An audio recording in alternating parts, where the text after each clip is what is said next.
제가 집을 팔고 월세로 산다고 하니까 가장 많이 들은 말이 바로 이것이었습니다. 집은 파는 게 아닌데. 이 말의 뜻은 결국 하나입니다. 집은 꼭 쥐고 있어야 한다. 이 말은 절반은 맞고 절반은 틀립니다. 현금이 넘치는 사람, 노후 내내 써도 돈이 남는 사람이라면 굳이 집을 팔 필요가 없습니다. 현금 부자라면 집을 안 팔아도 됩니다. 이건 너무 당연한 이야기입니다. 하지만 현금은 부족한데 집만 있는 사람이라면 어떻게 해야 할까요? 방법은 크게 두 가지입니다. 첫째는 노동입니다. 노동 이야기를 한번 해보겠습니다. 우리는 노동에 대해 지나치게 친절합니다. 아이고, 일 안 하면 빨리 늙는다. 이런 말을 정말 믿으십니까? 노동이 회춘의 비결입니까? 저는 그렇게 생각하지 않습니다. 노동을 찬미하지 마십시오. 노동에 현혹되지 마십시오. 인간은 노동하는 기계가 아닙니다. 소일거리처럼 일하면서 과연 돈을 벌 수 있을까요? 노동은 노동입니다. 남의 주머니에서 돈을 가져오는 일은 이 세상에서 가장 힘든 일입니다. 그게 고객의 주머니든 월급을 주는 사장의 주머니든 말입니다. 노동을 한다는 건 내 육체를 마모시키고 내 정신을 소비하는 일입니다. 그리고 묻고 싶습니다. 언제까지 일할 수 있을 것 같습니까? 70, 80? 노후 내내 노동으로 생활비를 벌겠다는 생각, 너무 이상하지 않습니까?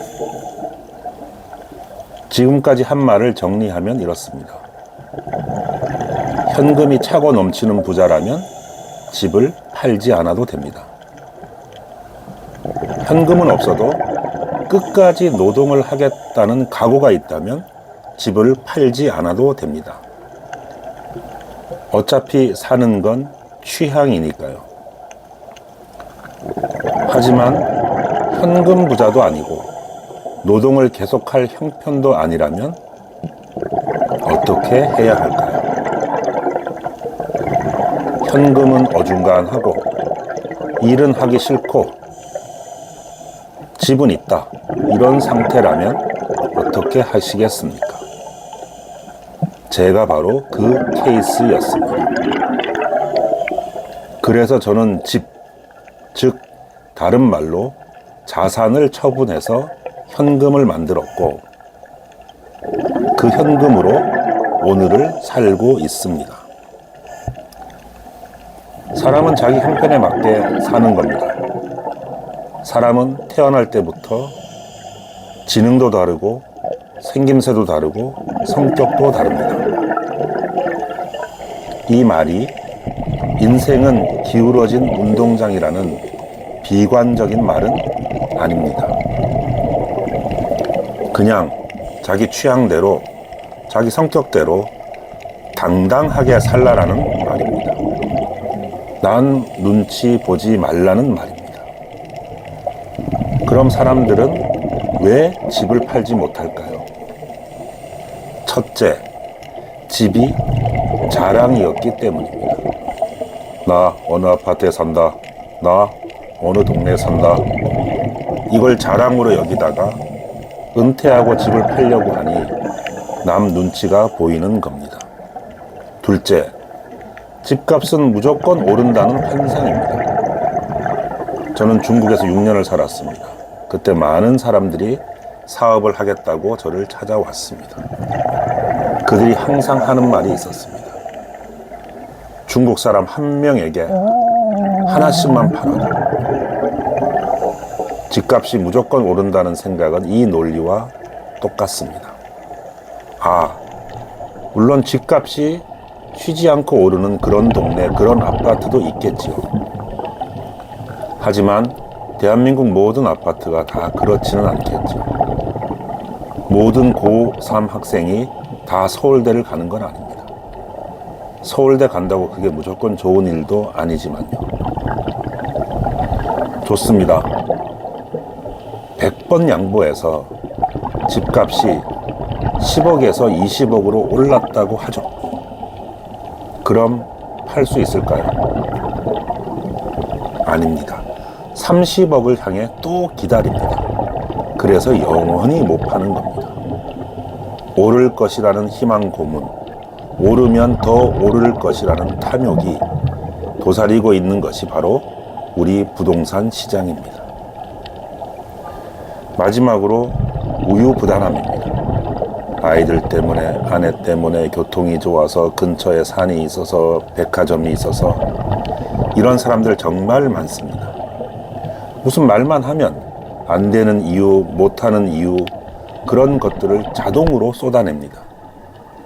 이유의 한방눈이 마구 내리는 풍경 같아 보입니다. 집을 팔까 말까 하는 문제는 결국 개인의 선택입니다. 라면을 먹든 짜장면을 먹든 짬뽕을 먹든 그건 개인의 취향입니다. 저는 집을 팔아라, 팔지 마라 그런 이야기를 하는 게 아닙니다. 다만 한 가지 묻고 싶습니다. 내 생각이 내 삶과 내 행복에 온전히 집중되어 있는가? 아니면 가격 상승이라는 욕망에 붙잡혀 있는가? 타인의 눈치를 보고 있는가? 이러지도 저러지도 못한 채 물에 물 탄 듯 술에 술 탄 듯 그저 사는 대로 살고 있는가? 먼저 자기 취향부터 확인하라는, 그리고 한 가지 부탁드립니다. 이 영상을 보시는 현금이 차고 넘치는 부자분들께서는 댓글 달지 마시고 그냥 지나가시기 바랍니다. 다음에는 집에 대한 다른 이야기로 찾아뵙겠습니다. 지구여행가 깍두기였습니다. 감사합니다.